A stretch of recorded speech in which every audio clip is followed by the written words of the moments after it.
미국 하버드 대학의 강장 안에 CIA 동아시아 담당 분석관들과 나토 회원국의 여러 군사 전문가들이 모여 있는 모습이 보입니다.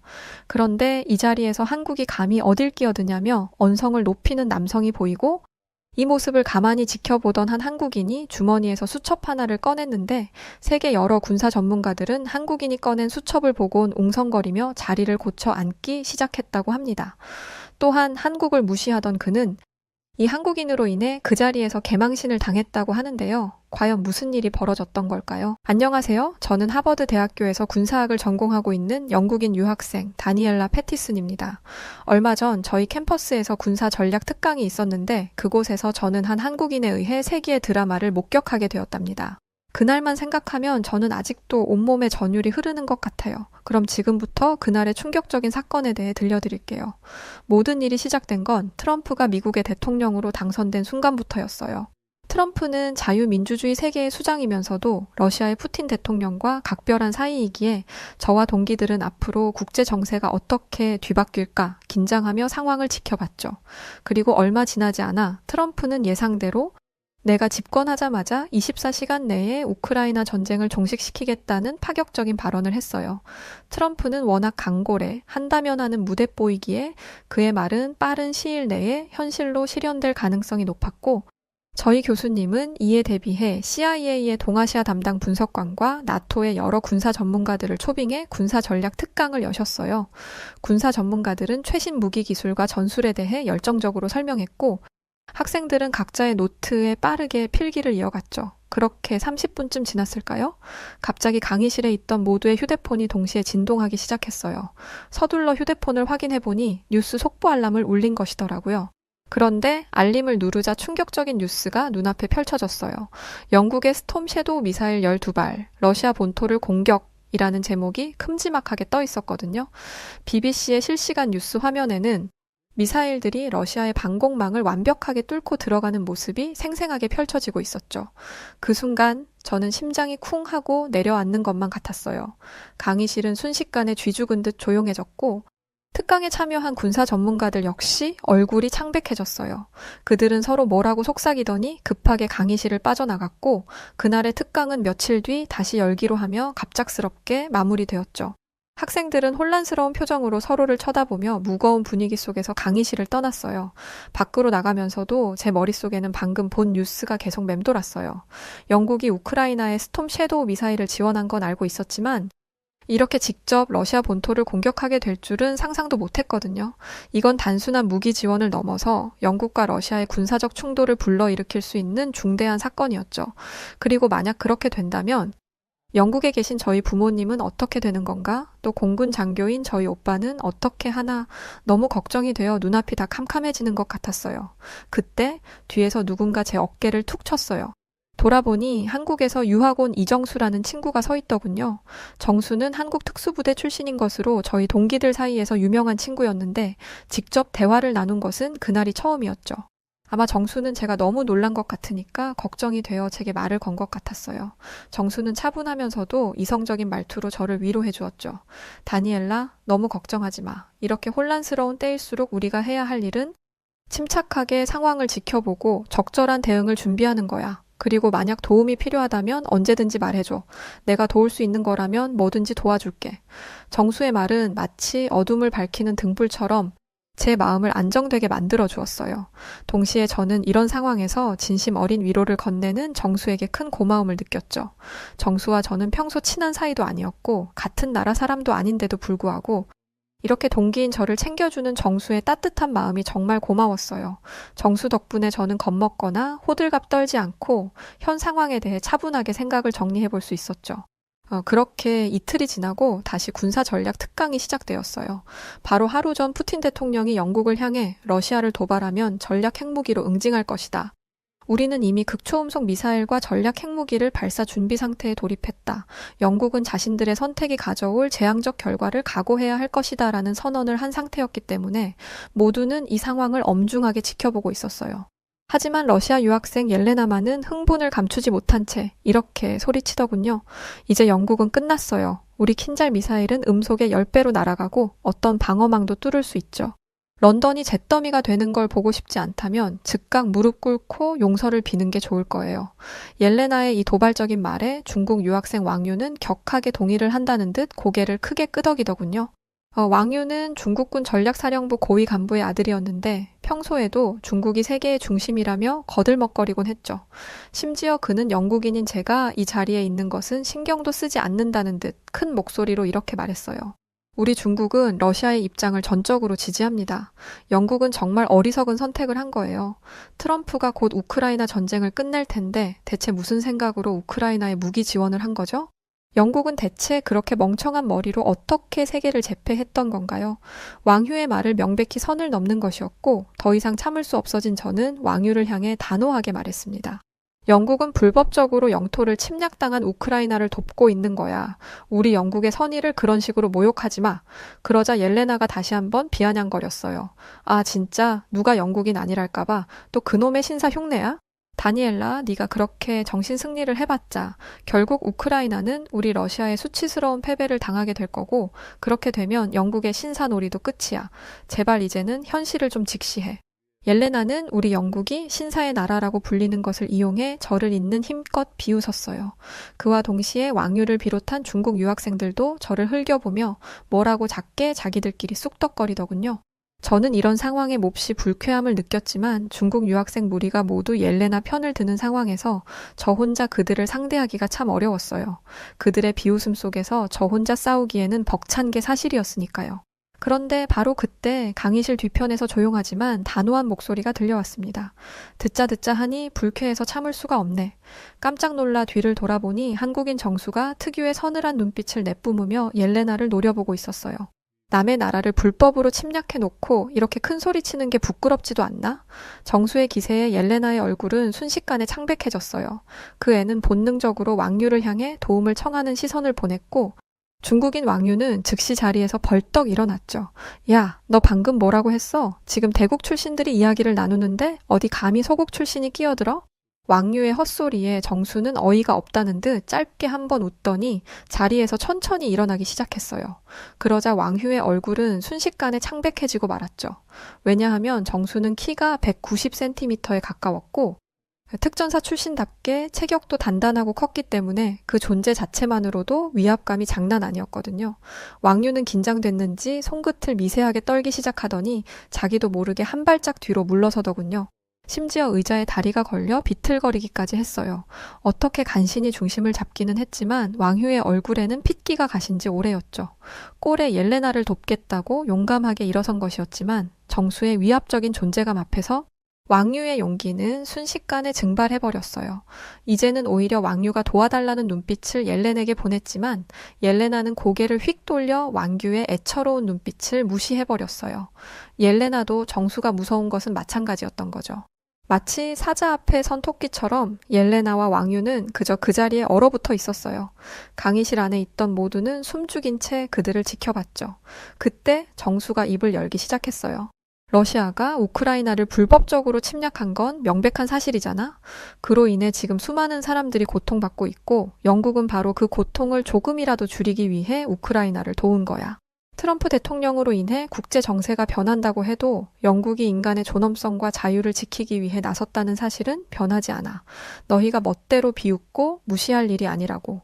정수의 말에 강의실에 있던 학생들은 동의한다는 듯 고개를 끄덕였고 어떤 친구들은 옐레나를 향해 정수 말이 맞아. 옐레나 네가 너무 심했어. 얼른 다니엘라에게 사과해라고 말하기도 했어요.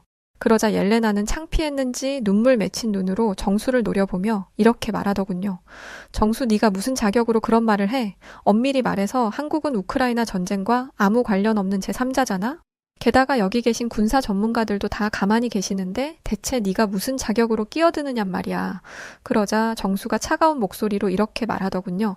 나는 대한민국 특전사 출신으로서 여태까지 수많은 분쟁 지역에서 임무를 수행했고 전쟁으로 인해 아무 죄 없이 고통받는 민간인들을 두 눈으로 직접 봤어. 그게 내 자격이야. 그러면서 정수는 수첩 하나를 꺼냈는데 거기에는 707 데테러트 김대라는 선명한 문구가 새겨져 있었죠. 순간 강의실 뒤편에서 술렁임이 일었어요. CIA에서 나온 요원들이 자세를 고쳐 앉았고 나토의 전문가들은 서로 조용히 눈빛을 교환하더군요. 모두가 그 전설적인 부대의 이름을 알고 있었던 거죠. 그도 그럴 게 707 특임대는 테러리스트들의 악몽이라고 불리는 세계 최정예 대테러 부대로 전 세계에서 단 5곳만이 참가할 수 있는 미 특수부대 합동훈련에서 최우수 성적을 거둔 한국의 특수부대였으니까요. 그렇게 웅성거림이 이어지던 순간 정수는 수첩에서 사진 한 장을 꺼내 보여주었어요. 그 사진에는 전쟁으로 폐허가 된 마을에서 울고 있는 어린이가 찍혀 있었죠. 이건 내가 파견 갔던 곳에서 한 종군 기자가 찍은 건데 난 전쟁의 참혹함을 잊지 않기 위해 늘 이 사진을 가지고 다녀. 그곳에서 만났던 아이들의 울음소리와 집과 일터를 잃고 피난길에 오른 노인들의 한숨소리가 난 아직도 귀에 맴도는 것 같아. 옐레나, 너는 그들의 고통에 대해 단 한 번이라도 생각해 본 적 있어? 정수의 목소리에는 깊은 울림이 있었습니다. 그의 말 한마디 한마디는 실전 경험에서 우러나오는 무게감으로 가득했죠. 넌 방금 핵무기 공격을 운운하며 다른 나라를 위협하고 불법 침공을 정당화하려 들었어. 난 여기 있는 그 누구보다 전쟁의 참상에 대해 잘 아는 사람으로서 너의 그런 태도를 용납할 수 없어.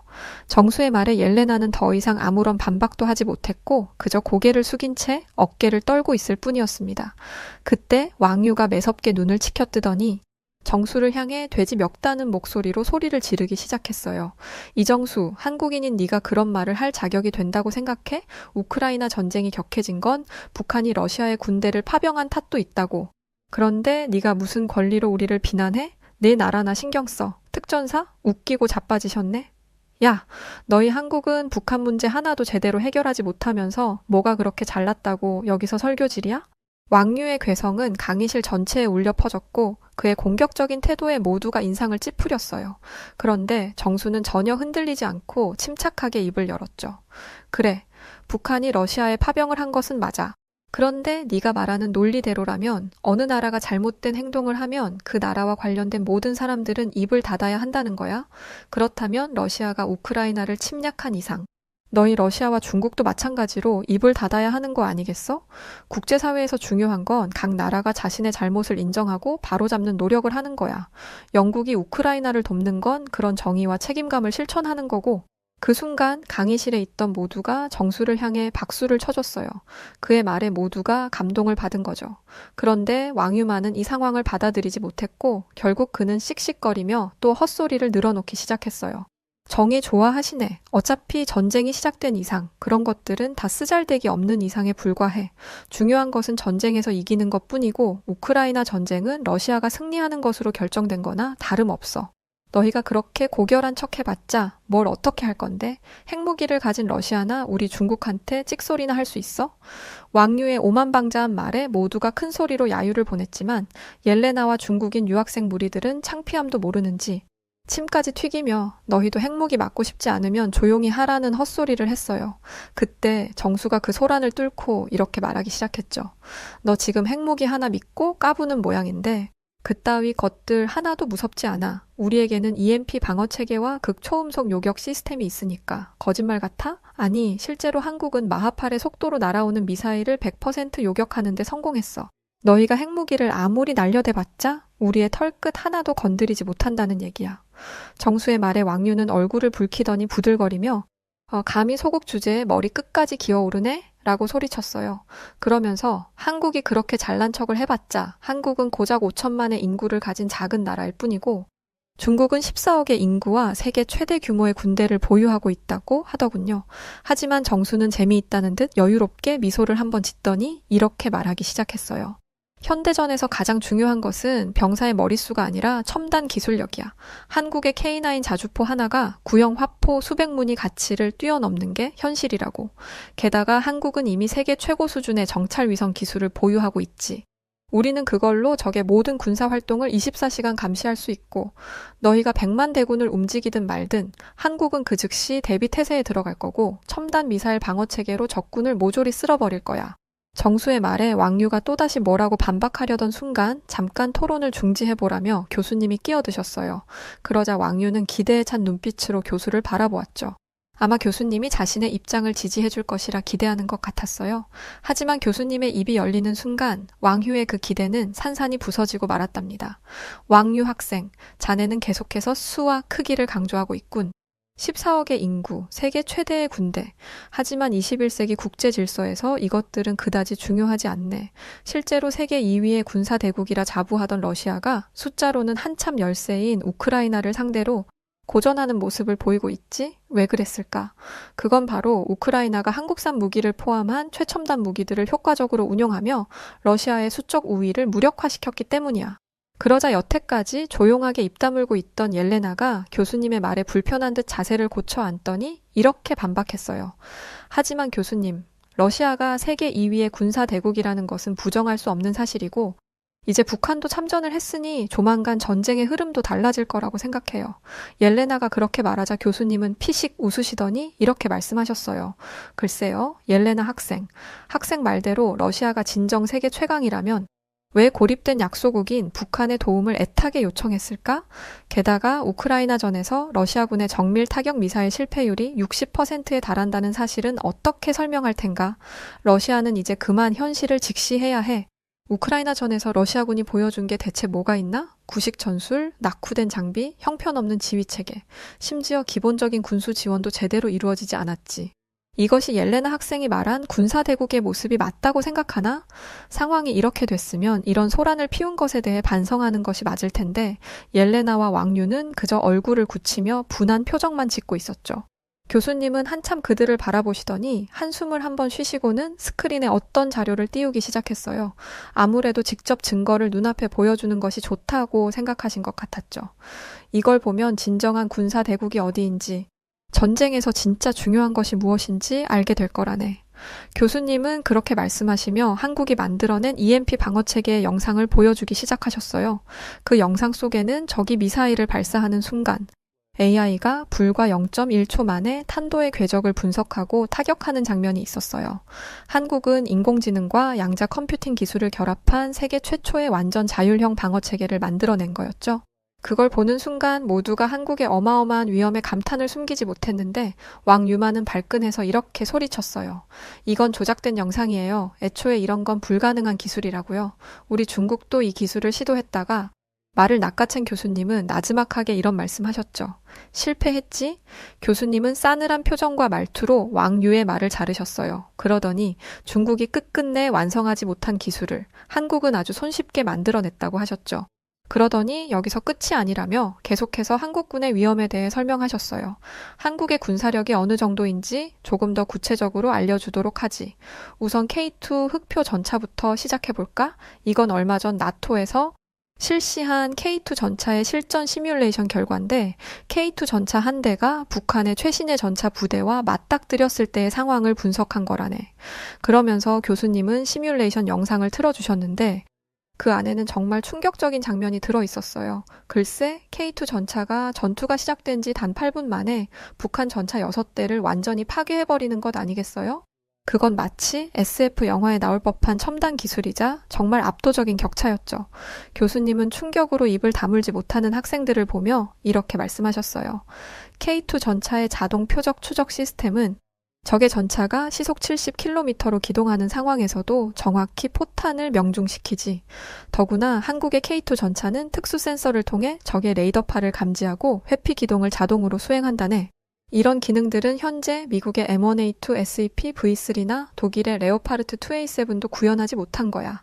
교수님의 말씀에 학생들은 충격을 감추지 못했어요. 특히 미국과 우리 영국 같은 자유주의 진영을 이끌고 있는 군사 대국 출신들이 더 그랬죠. 하지만 왕유는 아직도 한국을 인정하지 못하겠는지 이렇게 악을 써댔어요. 그래서 뭐요? 중국의 998A 전차도 K2 못지않게 뛰어난 성능을 자랑한다고요? 여기에 더해 옐레나 역시 힘을 보태듯 우리 러시아도 아르마타 전차를 가지고 있다며 큰 소리를 쳤어요. 그러자 교수님은 고개를 절레절레 저으며 이렇게 말하셨죠. 아르마타요? 시리아 전선에서 고장나서 견인된 그 전차 말인가? 교수님의 말씀에 강의실에 있던 모두가 큰 소리로 웃었고 옐레나는 수치심으로 얼굴이 새빨개진 채 입을 앙 다물어 버렸죠. 교수님은 잠잠해진 옐레나를 한번 지그시 바라보시더니 이번에는 왕유를 향해 이렇게 말하셨어요.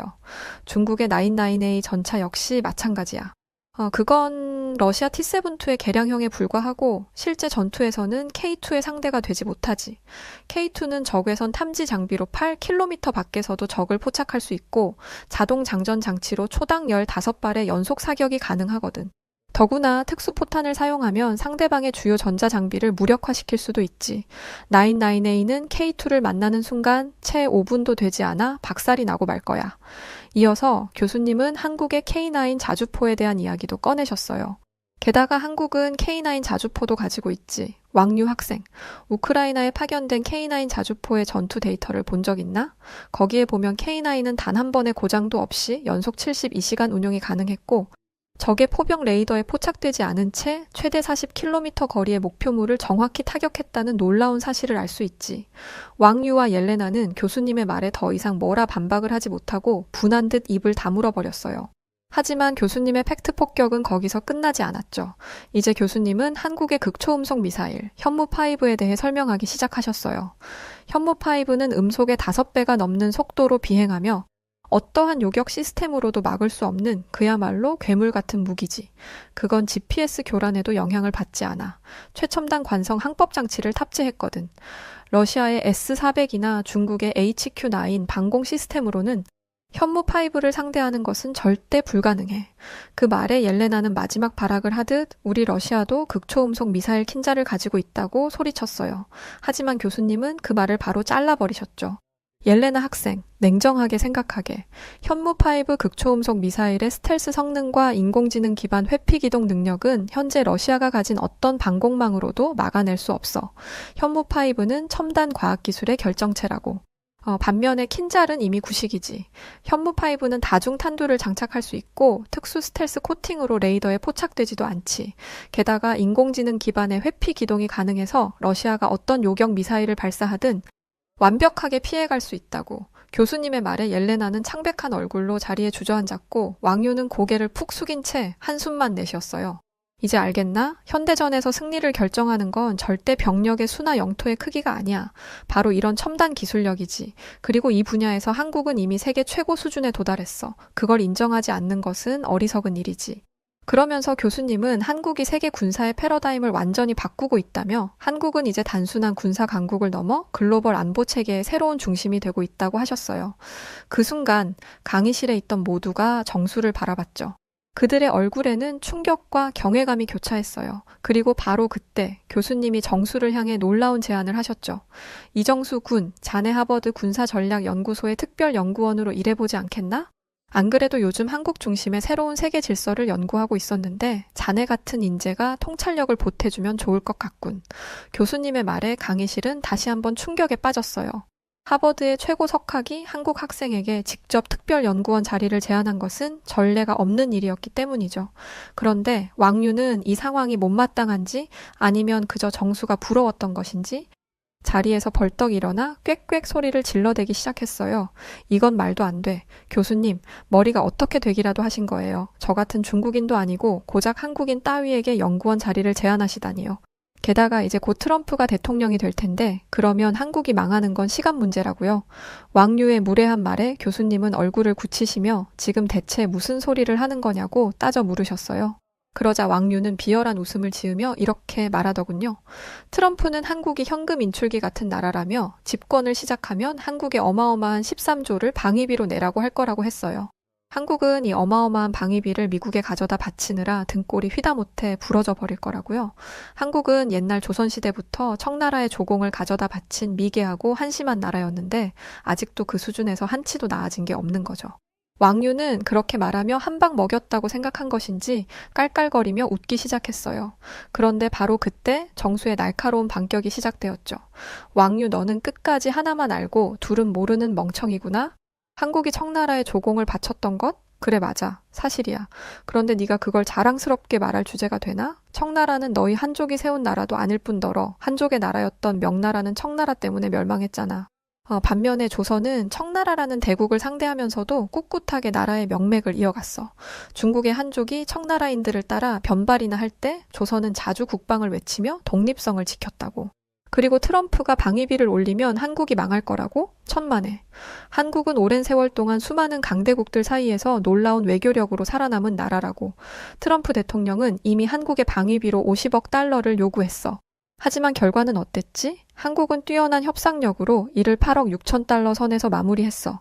50억이 아닌 8억 말이야. 이런 나라를 두고 망할 거라고? 퍽이나. 그건 내 역겨운 바람에 불과하겠지. 왕유는 창백해진 얼굴로 아무 말도 하지 못했어요. 그런데 갑자기 옐레나가 의자를 걷어차며 자리에서 벌떡 일어났습니다. 그러더니 억울하다는 듯 눈물을 쏟으며 이렇게 소리쳤어요. 이건 너무 불공평해요. 당신들은 모두 한국 편이잖아요. 옐레나는 그렇게 외마디 비명을 지르고는 강의실 문을 세게 닫고 나가버렸어요. 문이 쾅 하고 닫히는 소리가 강의실을 울렸죠. 다음 날부터 옐레나와 왕유는 눈에 띄지 않았습니다. 그런데 학교에는 이런 이야기가 돌기 시작하더군요. 바로 한국이라는 나라의 놀라운 저력이었어요. 도서관, 카페테리아에서도 한국에 대한 이야기가 끊이지 않았죠. 실제로 한국이라는 나라는 하버드 대학교에서 어마어마한 위엄을 가진 강대국의 대명사가 되어 있어요. 물론 이번 일이 그 대명사를 만든 건 아니겠지만 그만큼 한국이 전 세계 유례없는 국가라는 인식이 있는 거죠. 저는 도움을 받았던 정수와 가깝게 지내고 있습니다. 정수와 만남을 가질수록 한국인의 특유의 마음에 놀랄 때가 많아요. 저는 앞으로도 열심히 공부해서 언젠가 군사 전문가가 되어 이 고마움을 갚을 날을 만들어 보겠습니다. 네, 오늘 사연은 이렇게 끝이 납니다. 네, 하버드에서 한국 학생들의 이야기들은 참 많죠. 그만큼 우리 대한민국 학생들이 똑 부러진다는 걸 테고 말이죠.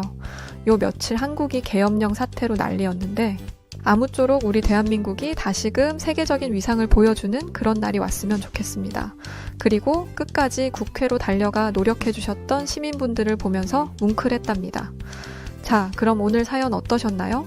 저는 더 재밌는 사연으로 다시 찾아오겠습니다. 그럼 사연을 전해드린 여우튜브 송은지였고요. 영상 끝까지 시청해주셔서 진심으로 고맙습니다. 그리고 항상 감사드리고 언제나 사랑합니다. 고맙습니다.